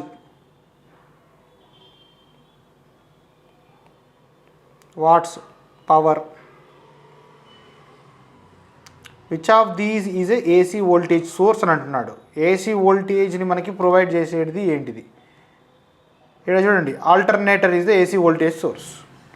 ఈ బ్యాటరీ, సోలార్ ప్యానెల్ ఈ రెండు కూడా డీసీ వోల్టేజ్ సోర్సెసే, గుర్తుపెట్టుకోండి. నేను మీకు నోట్స్లో చెప్పినప్పుడు, క్లాసెస్లో చెప్పినప్పుడు మనకి DC voltage source, DC voltage ఎక్కడి నుంచి వస్తుంది అంటే బ్యాటరీ అని అన్నాను. సో ఇట్లా ఎంసీక్యూస్ చేస్తుంటే మనకు ఇంకొక ఆన్సర్ కూడా దొరుకుతుంది. ఏంటిది? ఈవెన్ సోలార్ ప్యానెల్ కూడా ఒక డీసీ వోల్టేజ్ని ప్రొడ్యూస్ చేస్తుంది. సో వెంటనే మీ నోట్స్లో అప్డేట్ చేసేసుకోండి. బ్యాటరీ పక్కన డీసీ వోల్టేజ్ సోర్సెస్కి ఎగ్జాంపుల్ కింద రాసుకోండి. ఫ్యాన్ అన్నది సోర్స్ కాదు, it is a AC load, alternating current load, AC current తీసుకునేటువంటి ఒక లోడ్. అది కన్జ్యూమర్, అది ప్యాసివ్ ఎలిమెంట్. అది current I in the circuit off the figure below is. ఈ సర్క్యూట్లో కరెంట్ వాల్యూని అడుగుతున్నాడు. సో ఇక్కడ మనము కేవీఎల్ని యూజ్ చేద్దాం, కిర్చాఫ్స్ వోల్టేజ్ లా. ఈ కిర్చాఫ్స్ వోల్టేజ్ లా ప్రకారం ఏంటిది? ఏదైనా ఒక సర్క్యూట్లో వోల్టేజ్ డ్రాప్స్ ఎంతైతే వోల్టేజ్ డ్రాప్ అవుతుందో అంత వోల్టేజ్ రైజ్ అవుతుంది. Okay, voltage drops is equal to voltage rises. అంటే వోల్టేజ్ ఎక్కడ రైజ్ అవుతుంది? జనరల్గా సోర్సెస్ దగ్గర వోల్టేజ్ రైజ్ అవుతుంది. ఎందుకంటే ఈ వోల్టేజ్ సోర్సెస్ వోల్టేజ్ని ప్రొవైడ్ చేస్తుంది. ఎక్కడ డ్రాప్ అవుతుంది? ఈ ప్యాసివ్ ఎలిమెంట్స్ ఏవైతే ఉన్నాయో, ఈ ఆర్ఎల్సీస్ దగ్గర మనకి వోల్టేజ్ అనేది డ్రాప్ అవుతుంటాయి అన్నమాట, ప్యాసివ్ ఎలిమెంట్స్ దగ్గర. సో బేసిక్గా చెప్పాలంటే రెసిస్టర్స్ దగ్గర మనకి వోల్టేజ్ అనేది డ్రాప్ అవుతుంది. ఓకే, ఇక్కడ చూడండి, ఈ సర్క్యూట్లో కరెంట్ అనేది ఈ డైరెక్షన్లో ప్రవహిస్తుందని అన్నాడు. అంటే ఇట్లా వస్తుంది అన్నాడు కరెంటు. ఆల్రెడీ చెప్పాను, ఎప్పుడైనా ఒక రెసిస్టర్లో కానీ ఒక ప్యాసివ్ ఎలిమెంట్లో కానీ కరెంట్ ఎంటర్ అయ్యే టెర్మినల్ని పాజిటివ్ టెర్మినల్ అంటారు. సో ఇది పాజిటివ్ టెర్మినల్, ఇది నెగిటివ్ టెర్మినల్. ఈ బ్యాటరీకి, ఈ రెసిస్టర్కి కరెంట్ ఇట్లా పోతుందంటే ఇట్లా వస్తుంది అన్నట్టు, మళ్ళీ ఇట్లా పోతుంది అన్నట్టు, ఇట్లా పోతుంది అన్నట్టు, అంతే కదా. కరెంట్ ఎక్కడ ఎంటర్ అవుతుంది? ఇక్కడ ఎంటర్ అవుతుంది. So this will become positive, అంటే దిస్ విల్ బికమ్ నెగిటివ్. ఒక రెసిస్టర్కి పాజిటివ్ నెగిటివ్ ఎందుకు ఇవ్వాలి? ఎందుకనంటే ఒక రెసిస్టర్ ఉందయ్యా, ఈ రెసిస్టర్ నుంచి ఒక కరెంటు పోతుందంటే, ఈ రెసిస్టర్కి ఒక ఆర్ అనబడి ఒక రెసిస్టెన్స్ వాల్యూ ఉందంటే, ఈ రెసిస్టర్లో కొంత వోల్టేజ్ డ్రాప్ అవుతుంది కదా. సో ఈ రెసిస్టర్లో ఏమవుతుంది? వోల్టేజ్ అనేది డ్రాప్ అవుతుంది, ఇంత వోల్టేజ్ అనేది డ్రాప్ అవుతుంది. వోల్టేజ్ అంటే దానికి ఒక పాజిటివ్ నెగిటివ్ ఉంటుంది కదా. కరెంట్ ఎక్కడైతే ఎంటర్ అవుతుందో అది పాజిటివ్, అది నెక్స్ట్ వన్ ఈజ్ నెగిటివ్. అర్థమైందా? ఇదే మనకు ఓమ్స్ లా నుంచి వచ్చిందనమాట. నెక్స్ట్ మనం KVL, Kirchhoff's voltage law use చేద్దాం. కేవీఎల్లో ఏం చేయాలంటే ఫస్ట్ ఏదైనా ఒక డైరెక్షన్ ఆఫ్ అనాలిసిస్ తీసుకోవాలి. ఇది నేను డైరెక్షన్ ఆఫ్ అనాలిసిస్ తీసుకుంటున్నాను. ఈ డైరెక్షన్లో నేను మూవ్ అవుతున్నాను. నేను మూవ్ అయ్యే డైరెక్షన్లో ఫర్ ఎగ్జాంపుల్ ఈ సోర్స్ దగ్గర నుంచి స్టార్ట్ చేస్తున్నాను. నేను ఇట్లా వెళ్తున్నప్పుడు ఈ సోర్స్ దగ్గర నాకు ఫస్ట్ ఏం టర్మినల్ కనిపించింది? నెగిటివ్ కనిపించింది. నెక్స్ట్ ఈ సోర్స్ తర్వాత ఏమొచ్చింది? నాకు 4 ohms రెసిస్టర్ వచ్చింది. దీంట్లో ఫస్ట్ నాకు ఏం కనిపించింది? పాజిటివ్ కనిపించింది. నెక్స్ట్ సోర్స్ వచ్చింది. ఈ సోర్స్లో కూడా నేను వెళ్ళే డైరెక్షన్లో ఫస్ట్ నాకు ఏం కనిపించింది? పాజిటివ్ కనిపించింది. నెక్స్ట్ ఈ విధంగా వెళ్తుంటే నాకు ఫస్ట్ ఏం కనిపించింది? పాజిటివ్ కనిపించింది. సో ఇక్కడ నేను కింద ఈక్వేషన్ రాసేసుకుంటున్నా, చూడండి ఎట్లా రాస్తున్నాం. ఈక్వేషన్ ఏం రాస్తా? ఫస్ట్ ఇక్కడ 3 volts దగ్గర నుంచి స్టార్ట్ చేద్దాం. 3 volts నాకు ఫస్ట్ ఏమొచ్చింది? నెగిటివ్, -3. ఇక్కడ కూడా కొంత వోల్టేజ్ డ్రాప్ అవుతుంది కదా, ఎంతో కొంత వోల్టేజ్ డ్రాప్ అవుతుంది. ఎంత వోల్టేజ్ డ్రాప్ అవుతుంది? This voltage drop is equal to current value into resistance. ఈ 4 ohmsలో నుంచి వెళ్తున్నటువంటి కరెంట్ ఎంత? I. Resistance value 4. So plus current plus ఇక్కడ okay, voltage plus current into 4 ohms. Next 5 volts దగ్గరకు వచ్చాను. ఈ 5 volts దగ్గర ఆల్రెడీ వోల్టేజ్ 5 volts అని ఉన్నది అండ్ పాజిటివ్ టెర్మినల్ సర్కిల్ చేశాను నేను. So plus 5 volts. మళ్ళీ ఈ రెసిస్టర్ చూడండి, ఈ 6 ohms దగ్గర కూడా వోల్టేజ్ డ్రాప్ అవుతుంది కదా. ఈ దగ్గర ఇక్కడ ఎంత వోల్టేజ్ డ్రాప్ అవుతుంది? ఎంత వోల్టేజ్ డ్రాప్ అవుతుంది అంటే కరెంట్ ఇంటూ 6. పాజిటివా నెగిటివా? ఇక్కడ పాజిటివ్ పెట్టినాం, ప్లస్ ఈజ్ ఈక్వల్ టు 0 పెట్టేయాలి. ఓకే, -3 + 5 అంటే -3 + 5 అంటే ఏమైపోతుంది? +2 అయిపోతుంది. I × 4 + 4I అని రాయొచ్చు. I × 6 + 6I అని రాయొచ్చు. ఈజ్ ఈక్వల్ టు 0 అయిపోతుంది. ఈ -2 అవతల పంపిస్తే +2 అవతల పంపిస్తే -2 అవుతుంది. 4I + 6I చేస్తే 10I అవుతుంది. 10I ఈజ్ ఈక్వల్ టు -2 అవుతుంది. I ఈజ్ ఈక్వల్ టు -2/10 అవుతుంది. అంటే -0.2 అయిపోతుంది. -0.2 amperes. మనకి ఆన్సర్ మైనస్లో వచ్చింది, కరెంట్ యొక్క ఆన్సర్ మైనస్లో వచ్చిందంటే మనం అనుకున్నటువంటి డైరెక్షన్ ఆఫ్ కరెంట్ రాంగ్ అనమాట. ఇక్కడ ఏమి ఇచ్చాడు సర్క్యూట్లో? కరెంట్ అనేది ఈ విధంగా పోతుందని అన్నాడు, ఈ డైరెక్షన్లో పోతుందని అన్నాడు వాడు. బట్ నిజానికి ఆ సర్క్యూట్లో కరెంటు పోయే డైరెక్షన్ అది కాదన్నట్టు. కరెంటు యాక్చువల్గా ఈ డైరెక్షన్లో ఫ్లో అవుతుంది. ఇది flow of direction of current అనమాట.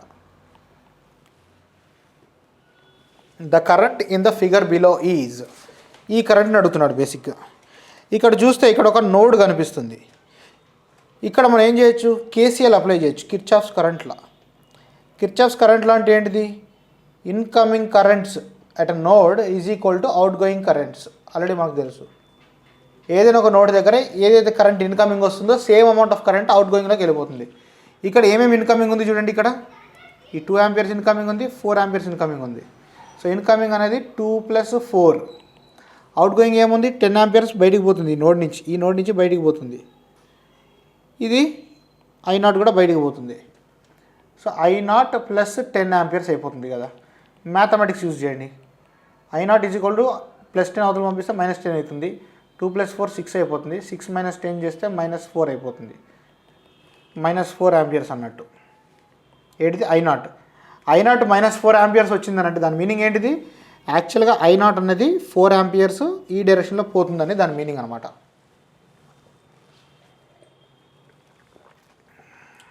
24th question. The condition for the validity of Ohm's law is that the temperature should remain constant, current should be proportional to the voltage, resistance must be winding type. ఇది ఏవి కాదు అసలు. Ohm's లా అనేది first వర్తించాలంటే ఆ సర్క్యూట్లోని temperature కాన్స్టెంట్గా ఉండాలి. Already చెప్పడం జరిగింది ఇది.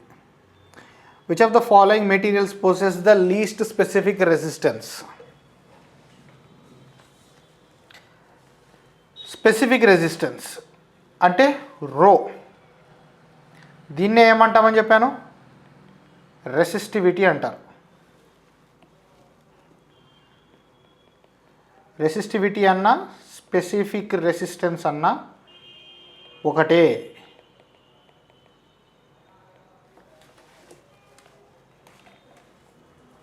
రెసిస్టివిటీ అన్నా స్పెసిఫిక్ రెసిస్టెన్స్ అన్నా రెండు ఒకటే. మనకి R is equal to rho L by A అనబడే ఫార్ములా ఉంటుంది. ఒక రెసిస్టెన్స్ ఏదైనా ఒక మెటీరియల్ ఒక వైర్ యొక్క రెసిస్టెన్స్ ఈజ్ ఈక్వల్ టు ఆ వైర్ లెంత్ ఎంత, ఆ వైర్ యొక్క వెడల్పు క్రాస్ సెక్షన్ ఏరియా ఎంత, అండ్ ఆ వైర్ యొక్క మెటీరియల్ ఏంటిది. సో రెసిస్టివిటీ అనేది మెటీరియల్ స్పెసిఫిక్ అనమాట. ఒక్కొక్క మెటీరియల్కి ఒక్కొక్క రెసిస్టివిటీ వాల్యూ ఉంటుందన్నమాట. ఓకే, కాపర్కి ఒక వాల్యూ ఉంటుంది, అల్యూమినియంకి ఒక వాల్యూ ఉంటుంది. ఆ కాపర్ యొక్క సైజ్తో సంబంధం లేదు, కానీ మెటీరియల్తో సంబంధం. సో ఇక్కడ చూడండి, ఇక్కడ నుంచి rho is equal to RA by L అని రాయొచ్చు కదా. రెసిస్టర్ యూనిట్స్ ఏంటిది? Ohms. A area meter square, L length meter, meter square cancel చేస్తే ఈ రో యొక్క యూనిట్స్ ఏమైపోతున్నాయి? Ohm meter. ఓకే, సో దీని యొక్క యూనిట్స్ వచ్చేసి ఓం మీటర్ అనమాట, గుర్తుపెట్టుకోండి, ohm meter. Only resistance units వచ్చేసి just ohm. Which of the following material possesses least అని అంటున్నాడు. లీస్ట్ వచ్చేసి ఇక్కడ ఉన్న దాంట్లో చూసుకుంటే కూడా మనకి సిల్వర్ అనేది లీస్ట్. ఆల్రెడీ ఈ ఆర్డర్ అనేది చెప్పడం జరిగింది మనం. అన్నిటికంటే బెస్ట్ కండక్టింగ్ మెటీరియల్ అంటే దేనికైతే లీస్ట్ రెసిస్టివిటీ ఉంటుందో, తక్కువ రెసిస్టివిటీ ఉంటుందో అదే బెస్ట్ కండక్టింగ్ మెటీరియల్. దాంట్లో ఫస్ట్ సిల్వర్ వస్తుంది, సిల్వర్ తర్వాత కాపర్ వస్తుంది, కాపర్ తర్వాత గోల్డ్ వస్తుంది, గోల్డ్ తర్వాత అల్యూమినియం వస్తుంది, దాని తర్వాత చాలా వస్తుంది, తర్వాత ఐరన్ వస్తుంది. ఐరన్ అనేది it's not that good electrical material అనమాట. బెస్ట్ కండక్టర్ అయితే కాదు, బట్ ఐరన్ అనేది బెస్ట్ మ్యాగ్నెటిక్ మెటీరియల్ అనమాట. మ్యాగ్నెటిక్ మెటీరియల్స్లో ఐరన్ అనేది బెస్ట్ అవుతుంది అనమాట. Which of the following is not a bilateral element. Bilateral element అంటే ఏంటిది? బైలాటరల్ ఎలిమెంట్ అంటే ఫర్ ఎగ్జాంపుల్ ఇది ఒక ఎలిమెంట్ ఉందండి సర్క్యూట్లో. బైలాటరల్ ఎలిమెంట్ అంటే an element which can accept current in 2 directions. అంటే దీంట్లో కరెంటు ఇక్కడి నుంచి ఇక్కడికి ఫ్లో కాగలదు, ఇక్కడి నుంచి ఇక్కడికి కూడా ఫ్లో అవ్వగలదు. సో దాన్ని బైలేటరల్ ఎలిమెంట్ అంటారు. ఫర్ ఎగ్జాంపుల్ మన ఆర్ఎల్సి ఈ 3 కూడా బైలేటరల్ ఎలిమెంట్సే. ఒక రెసిస్టర్లో కరెంటు ఇక్కడి నుంచి ఫ్లో కావచ్చు, ఇక్కడి నుంచి ఫ్లో కావచ్చు, ఏం లేదు. సిమిలర్గా ఎల్ అండ్ సికి కూడా. ఫర్ ఎగ్జాంపుల్ ఒక డయోడ్ ఉంది అనుకుందాం, డయోడ్ ఉంది. ఈ డయోడ్లో కేవలం కరెంట్ ఇక్కడి నుంచి ఇక్కడికి మాత్రమే ఫ్లో అవ్వగలదు. ఇక్కడ కరెంట్ అనేది ఫ్లో కాదు. ఈ విధంగా గోడలాగా ఉంది కదా, ఈ డైరెక్షన్లో ఫ్లో కావడానికి పాసిబిలిటీ లేదు. సో డయోడ్ అనేది బైలేటరల్ ఎలిమెంట్ కాదు. దీన్ని ఏమంటారంటే యూనిలాటరల్ ఎలిమెంట్ అంటారు. యూని అంటే సింగిల్ డైరెక్షన్. ఇక్కడ చూడండి, నాట్ ఎ బైలాటరల్ ఎలిమెంట్ అని అన్నాడు. బైలాటరల్ ఎలిమెంట్ కానిది. రెసిస్టర్ బైలాటరలే, ఇండక్టర్ బైలాటరలే, కెపాసిటర్ బైలాటరల్ అన్నాను. ఆ లాజిక్ ప్రకారం చూస్తే కాన్స్టెంట్ కరెంట్ సోర్స్ అనేది ఆన్సర్ కావాలి. కాన్స్టెంట్ కరెంట్ సోర్స్ ఏ విధంగా బైలాటరల్ ఎలిమెంట్. కాన్స్టెంట్ కరెంట్ సోర్స్ని ఏ విధంగా రిప్రజెంట్ చేస్తాం? ఈ విధంగా రిప్రజెంట్ చేస్తాం. సో ఇందులో డైరెక్ట్ మెన్షన్ చేయబడినది కరెంట్ యొక్క డైరెక్షన్ ఈ విధంగా ఉందని. ఇక్కడ ఆల్రెడీ కరెంట్ డైరెక్షన్ మెన్షన్ చేసినట్టే ఇదే కరెంట్ డైరెక్షన్ అన్నట్టు. ఇప్పుడు కరెంట్ ఈ విధంగా ఫ్లో అయితే ఒప్పుకోదు, ఒకటే డైరెక్షన్ ఆల్రెడీ ఇవ్వడం జరిగింది. సో దిస్ ఈజ్ ఇన్హెరెంట్లీ, దీని స్వాభావికంగానే ఒక యూనిలాటరల్ ఎలిమెంట్ అనమాట. సో కాన్స్టెంట్ కరెంట్ సోర్స్, బేసిక్గా కరెంట్ సోర్స్ అనేది ఒక యూనిలాటరల్ ఎలిమెంట్. డిపెండెంట్ కావచ్చు, ఇండిపెండెంట్ కావచ్చు, ఏదైనా సరే. How much resistance is required to limit the current to 1.5 milliamperes if potential drop across the resistor is 6 volts. ఇక్కడ తిప్పి మళ్ళీ అదే ఓమ్స్ లా మీద క్వశ్చన్స్ అడగడం జరుగుతుంది. ఓమ్స్ లా అంటే ఏందయ్యా? ఒక ఆర్ అనబడే ఒక రెసిస్టెన్స్ ఉన్నది. ఈ రెసిస్టెన్స్లో నుంచి సపోజ్ ఐ అనబడే కరెంటు ఫ్లో అయింది అనుకోండి. ఈ రెసిస్టర్లో కొంత వోల్టేజ్ అనేది డ్రాప్ అవుతుంది. ఈ విధంగా వోల్టేజ్ వి డ్రాప్ అవుతుంది.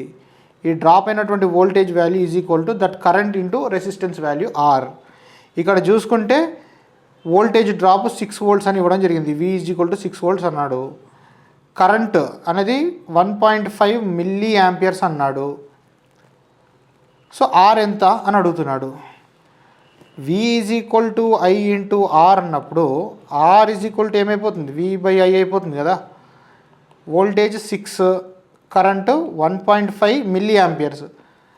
1.5 మిల్లీ అంటే 10⁻³ 1000వ వంతు. ఆంపియర్స్, 10⁻³ ఆంపియర్స్, 1.5 × 10⁻³ ఆంపియర్స్ అంతే కదా V/I. 1.5 6 4లో పోతుంది అనమాట. ఎందుకంటే 1.5 × 2 1.5 + 1.5 చేస్తే 3 వస్తుంది. సో 1.5 × 4 చేస్తే 3 + 3 అన్నట్టు 6. సో 4/10⁻³ దీన్ని ఏమని రాయొచ్చు మనము 4 × 10⁻³ రాయొచ్చు. 10⁻³ అంటే కిలో, 4 కిలో ఓమ్స్ రెసిస్టెన్స్ కదా ohms. Option C.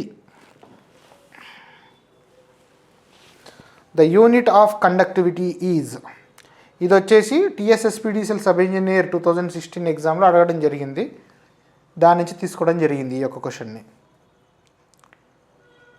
Already resistivity గురించి నేను చెప్పడం జరిగింది, అంటే రో అని చెప్పడం జరిగింది. ఈ రో యొక్క యూనిట్స్ ఏంటిది ఓమ్ మీటర్, అవునా, ఓమ్ మీటర్ అని చెప్పాము. రెసిస్టివిటీ ఉంది అని అంటే రెసిస్టెన్స్ కూడా ఉంది. రెసిస్టెన్స్ అంటే ఆర్, దీని యూనిట్స్ ఏంటిది బాబు ఓమ్, దీని సింబల్ వచ్చేసి ఈ విధంగా ఓమ్స్ ఉంటుంది. ఇది ఓమ్ మీటర్, ఈ విధంగా రిప్రజెంట్ చేస్తాం. రెసిస్టెన్స్ అంటే కరెంటుని ఆపే తత్వం, కరెంటుని నిరోధించేటువంటి గుణం. రెసిస్టెన్స్కి ఆపోజిట్ ఉంటుంది, దాన్ని ఏమంటారంటే కండక్టెన్స్ అంటారు. రెసిస్టెన్స్ అంటే కరెంటుని ఎంత ఆపుతుందని చూపించేదే రెసిస్టెన్స్, దానికి రివర్స్ అంటే కరెంట్ని ఎంత బాగా అలౌ చేస్తుంది అనేది కండక్టెన్స్. దీన్ని జీతోని రిప్రజెంట్ చేస్తారు, ఆర్ అయితే ఇది జీ అవుతుంది. సో రెసిస్టెన్స్ అంటే R is equal to ρL/A అని చెప్పడం జరిగింది.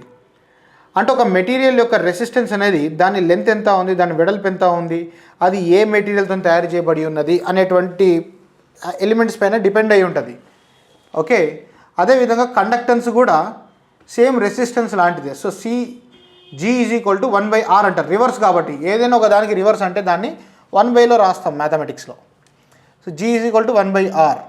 G is equal to 1/R అంటే ఇదే ఫార్ములాని రెసిప్రోకల్ చేస్తే 1/ρ అయిపోతుంది, L/A అన్నది A/L అయిపోతుంది కదా. ఇప్పుడు ఈ 1/ρ ఏదైతే ఉందో దీనిని కొత్తగా ఏమని రాస్తారంటే సిగ్మా అని ఈ రకంగా రాస్తారు. ఇది మళ్ళీ A/L యాజ్ ఇట్ ఈజే.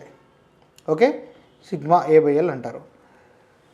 ఈ సిగ్మా ఏదైతే ఉందో దీన్ని ఏమంటారంటే కండక్టివిటీ అంటారు.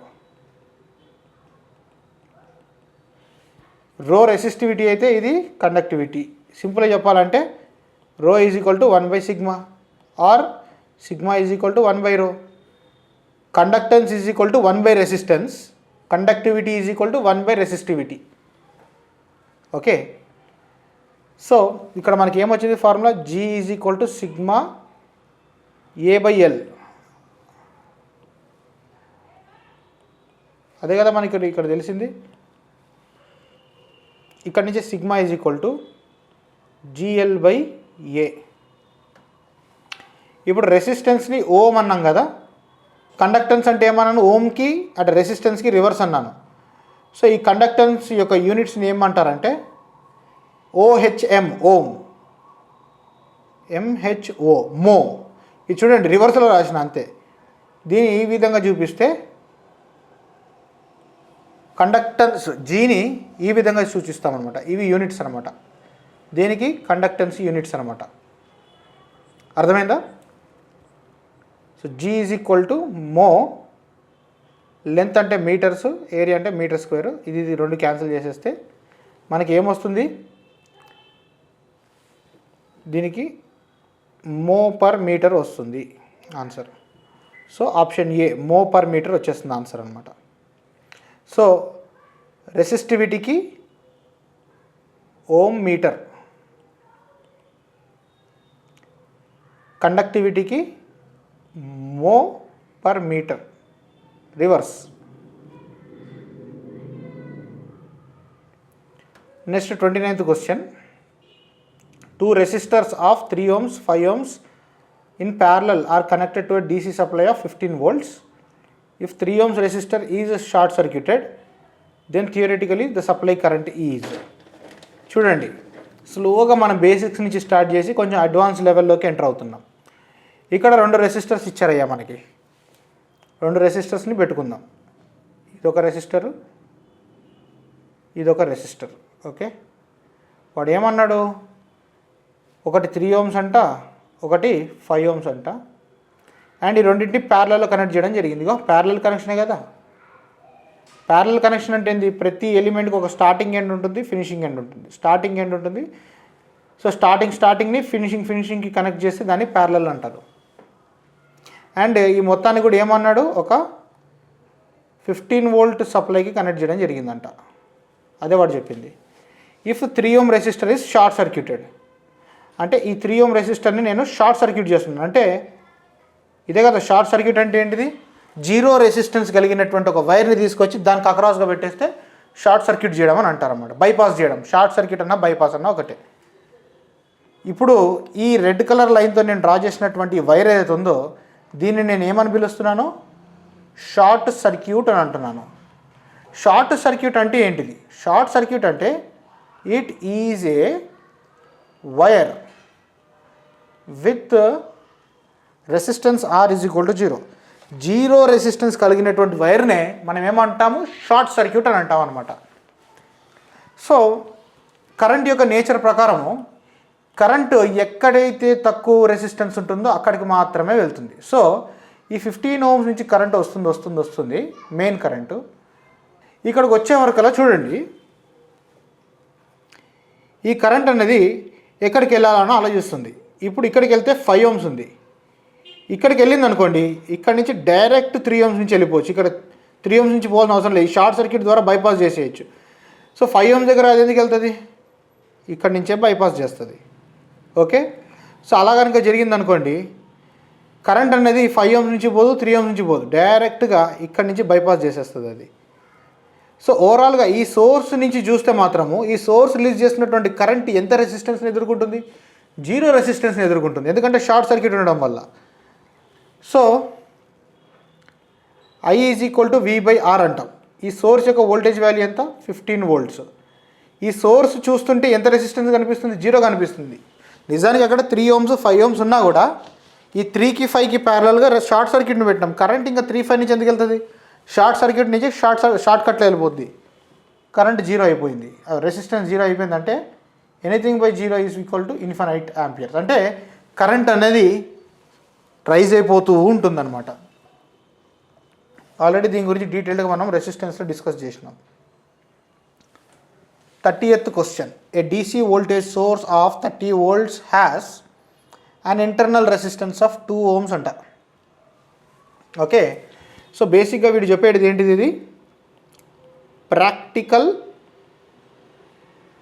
వోల్టేజ్ సోర్స్ గురించి. ప్రాక్టికల్ వోల్టేజ్ సోర్స్ అంటున్నానంటే ఇండిపెండెంట్ వోల్టేజ్ సోర్స్ అనే మీరు తీసుకోవాలి. ఒక ఇండిపెండెంట్ వోల్టేజ్ సోర్స్ అంటే ఈ విధంగా రిప్రజెంట్ చేయొచ్చు, ఆర్ సర్కిల్లో ప్లస్ మైనస్ పెట్టచ్చు. ప్రాక్టికల్ వోల్టేజ్ సోర్స్ అంటే ఆ సోర్స్ లోపల, ఆ బ్యాటరీ లోపల కొంత రెసిస్టెన్స్ అనేది ఉంటుంది. బట్ బయట ప్రపంచానికి చూస్తే ఈ డబ్బా ఉంది కదా, ఇప్పుడు ఈ డబ్బా డ్రా చేస్తున్నాను చూడండి, ఇది మొత్తం సోర్సే అన్నట్టు. ఇదంతా కూడా సోర్సే అన్నట్టు. ఈ డబ్బా బయట మనకి ఏం కనిపిస్తుంది, పాజిటివ్ నెగిటివ్ టెర్మినల్ కనిపిస్తుంది. సింపుల్గా చెప్పాలంటే ఇదంతా ఒక బ్యాటరీ అనుకోండి. ఈ బ్యాటరీ నుంచి మనకి ఏమొస్తుంది, బ్యాటరీ నుంచి బయటికి ఒక పాజిటివ్ టెర్మినల్, నెగిటివ్ టెర్మినల్ వస్తుంది. బట్ బ్యాటరీ లోపల యాక్చువల్గా ఒక వోల్టేజ్ సోర్స్ ఉంది, లెటర్స్ దట్ ఈ అనుకుందాం. అండ్ ఆ బ్యాటరీ లోపల ఒక series resistance, internal resistance R in అనేది ఉందన్నమాట. ఈ బ్యాటరీకి మనకు బయట వచ్చేటువంటి వోల్టేజే V అనమాట. ఇక్కడ ఏమి ఇచ్చాడు వాడు, a voltage DC voltage source of 30 volts has internal resistance of 2 ohms. So ఈ వోల్టేజ్ సోర్స్ వాల్యూ ఇవ్వడం జరిగింది. E ఈజ్ ఈక్వల్ టు ఎంత, 30 volts అన్నాడు. And internal resistance value 2 ohms అని ఇచ్చాడు. It is equivalent to current source, voltage source ఇది ఇచ్చాడు. So మనము voltage source to current source transformation అడుగుతున్నాడు. ఆల్రెడీ మనం సోర్స్ ట్రాన్స్ఫర్మేషన్ గురించి చదువుకోవడం జరిగింది. సో ఈ విధంగా మనకు ఒక వోల్టేజ్ సోర్స్ ఉందనుకోండి. వోల్టేజ్ సోర్స్ అంటే ఒక వోల్టేజ్ ఉంటుంది, దానికి ఒక రెసిస్టెన్స్, ఇంటర్నల్ రెసిస్టెన్స్ ఉంటుంది. దీన్ని మనం ఒక కరెంట్ సోర్స్గా కూడా కన్వర్ట్ చేయొచ్చు. కరెంట్ సోర్స్ అంటే ఏం కావాలి? ప్రాక్టికల్ కరెంట్ సోర్స్ అంటే ఒక కరెంట్ సోర్స్ ఉంటుంది అండ్ దానికి ఒక ఇంటర్నల్ రెసిస్టెన్స్ ఉంటుంది. ఈ సేమ్ ఇంటర్నల్ రెసిస్టెన్స్ని తీసుకొచ్చి ఇక్కడ పడేయండి. So this is R in. ఇక్కడ కరెంట్ సోర్స్ అంటే ఐ కదా వాల్యూ. ఈ ఐ వాల్యూ ఏమైపోతుందంటే V/R, voltage I = V/R. Voltage ఎంత? ఈ ఆర్ ఎంత? ఇక్కడ రెసిస్టెన్స్ ఆర్ ఇన్ చేసేస్తే వచ్చేటిదే ఈ కరెంట్ సోర్స్ యొక్క వాల్యూ అనమాట. రైట్. సో ఇక్కడ ఇచ్చిన కేసులో E = 30 volts ఇచ్చారు, Rn = 2 volts ఇచ్చారు. సో దీన్నే కనుక మనం ఒక కరెంట్ సోర్స్ కింద మారుస్తే ఆ కరెంట్ సోర్స్ వాల్యూ ఏమైపోతుంది? E/Rn అవుతుంది కదా. 30/2 చేసేస్తే 15 amperes. సో దీన్ని మనం ఏం చేయొచ్చు? ఒక 15 amperes కలిగినటువంటి కరెంట్ సోర్స్ని సేమ్ 2 ohms కలిగినటువంటి ఒక ఇంటర్నల్ రెసిస్టెన్స్తో మనం రీప్లేస్ చేయొచ్చు. సో ఇదొక కరెంట్ సోర్స్ అయిపోతుంది అనమాట. So current source of 15 amperes in parallel with resistance of 2 ohms. Right. So దాదాపు మనము 50% ఆఫ్ ద పేపర్ కంప్లీట్ అయిపోయింది. మిగతా 50% ఆఫ్ ద పేపర్ని నెక్స్ట్ వీడియోలో కంటిన్యూ చేద్దాం. Thank you for watching.